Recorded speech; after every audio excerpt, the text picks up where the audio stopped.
അപ്പോൾ ഇന്നത്തെ നമ്മുടെ റെസിപ്പി വെണ്ടയ്ക്ക കൊണ്ട് നമ്മൾ തയ്യാറാക്കുന്ന നല്ല കിടിലനൊരു റെസിപ്പി ആട്ടോ. നല്ല ടേസ്റ്റാണ്. അപ്പോൾ ഇത് മാത്രം മതി നമുക്ക് ചോറ് കഴിക്കാനായിട്ട്. എന്നാൽ വളരെ ഈസിയാണ്.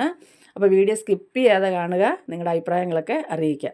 അപ്പോൾ അതിനായിട്ട് നമുക്കൊരു പാൻ അടുപ്പത്ത് വെച്ച് കൊടുക്കാം. പാൻ ഒന്ന് ചൂടായി വരുമ്പോൾ നമുക്കതിലേക്ക് വെളിച്ചെണ്ണ ആവശ്യത്തിനുള്ളത് എടുത്തിട്ടുണ്ട്. ഞാനൊരു 3 ടീസ്പൂൺ വെളിച്ചെണ്ണ ഒഴിച്ച് കൊടുത്തിട്ടുണ്ട്.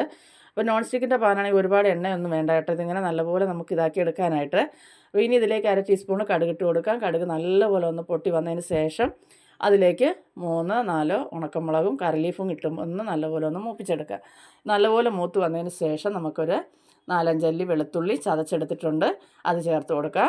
അത് ചേർത്ത് കൊടുത്ത് നല്ലപോലെ ഒന്ന് വഴറ്റിയെടുക്കുക. ഈ വെളുത്തുള്ളിയുടെ എല്ലാം പച്ചമണം ഒന്ന് മാറി കിട്ടുന്നവരെ ഒന്ന് മൂത്ത് വരുന്നവരെ ഒന്ന് വഴറ്റാം.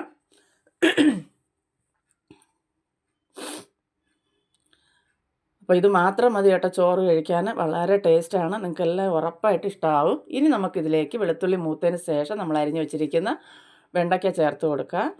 അപ്പോൾ വെണ്ടയ്ക്ക ചേർത്ത് കൊടുത്ത് ഒരു 3-4 മിനിറ്റ് നല്ലപോലെ ഒന്ന് വഴറ്റിയെടുക്കുക.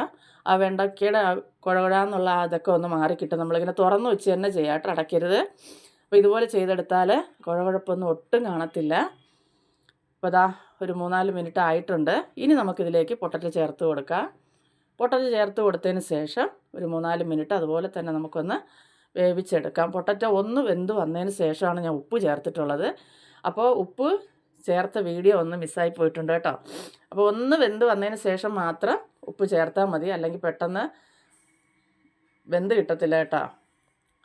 അതുകൊണ്ടാണ്. അപ്പോൾ ഒന്ന് ഇതായതിന് ശേഷം ഞാനൊരു 2-3 മിനിറ്റോളം ഒന്ന് വഴറ്റിയതിന് ശേഷം പിന്നെ ഉപ്പ് ചേർത്ത് കൊടുത്തിട്ടുണ്ടായിരുന്നു. ഇനിയിപ്പോൾ ഏകദേശം ഒന്ന് പരുവായിട്ടുണ്ട്. ഈ സമയം നമുക്കിനി പൊടികൾ ചേർത്ത് കൊടുത്ത് പൊടി കിടന്ന് ബാക്കിയൊക്കെ നല്ലപോലെ വെന്ത് കിട്ടിയൊക്കെയുള്ളൂ. അപ്പോൾ 1/2 ടീസ്പൂൺ മഞ്ഞൾപ്പൊടി, 1 ടീസ്പൂണ് മുളക് പൊടി ഞാൻ ചേർത്തിട്ടുണ്ട്. അതിൻ്റെ കൂടെ തന്നെ നമുക്കൊരു 3/4 ടീസ്പൂണോളം ഗരം മസാലയും കൂടെ ചേർത്ത് കൊടുത്തിട്ട് നല്ലപോലെ ഒന്ന് മിക്സാക്കി എടുക്കാം. അപ്പോൾ ഇനി ഇതിൽ കിടന്ന് തന്നെ നല്ലപോലെ നമ്മുടെ വെണ്ടയ്ക്കയും പൊട്ടറ്റയൊക്കെ നല്ലപോലെ വെന്ത് കിട്ടണം. ഈ ഉപ്പും മുളകും എരിവും എല്ലാം ഇതിനകത്ത് നല്ലപോലെ പിടിച്ച് കിട്ടും. നല്ല വേകുന്നത് വരെ ഇതുപോലെ ഇളക്കി കൊടുക്കുക. തീ കൂട്ടി വെച്ച് ചെയ്യരുത്, കരിഞ്ഞു പോകും കേട്ടോ. കരിഞ്ഞാൽ അതിൻ്റെ ടേസ്റ്റ് തന്നെ മാറിപ്പോവും. അപ്പോൾ ഇതുപോലെ ഉണ്ടാക്കിയെടുത്താൽ ഇതെല്ലാവർക്കും ഇഷ്ടപ്പെടും. അതുപോലെ തന്നെ നമുക്ക് സ്കൂളിൽ പോകുന്ന കുട്ടികളുള്ളവർക്ക് ലഞ്ച് ബോക്സിലൊക്കെ കൊടുത്തു വിടാൻ പറ്റിയ നല്ലൊരു കിടിലൻ ഐറ്റം തന്നെയാണ് കേട്ടോ. അപ്പോൾ ഇതിൻ്റെ കൂടെ ചിലർക്കൊക്കെ ഇച്ചിരി തൈരൊക്കെ കൂട്ടി കഴിക്കാനൊക്കെ ഭയങ്കര ഇഷ്ടമായിരിക്കും, തൈരൊക്കെ ഉണ്ടെങ്കിൽ. അപ്പോൾ മറക്കാതെ എല്ലാവരും ഒന്ന് ട്രൈ ചെയ്ത് നോക്കുക കേട്ടോ. അപ്പോൾ ഇതുപോലെ നമുക്ക് വഴറ്റി വേണം എടുക്കാൻ. ഇങ്ങനത്തെ പാനിലാകുമ്പോൾ ഒരുപാട് എണ്ണയൊന്നും വേണ്ടി വരത്തുമില്ല കേട്ടോ. ഇച്ചിരി എണ്ണ മതിയാവും. അപ്പോൾ ഇപ്പോൾ നല്ലപോലെ വെന്ത് വരുന്നുണ്ട്. ഇത് നല്ല മണവും വരുന്നുണ്ട് കേട്ടോ. നമുക്ക് നോക്കാം. കണ്ടോ, പൊട്ടറ്റോ ഒക്കെ നല്ലപോലെ വെന്തിട്ടുണ്ട്. ഇത്രയും മതിയാവും. ഇനി നമുക്കിത് അടുപ്പിൽ നിന്ന് മാറ്റാം.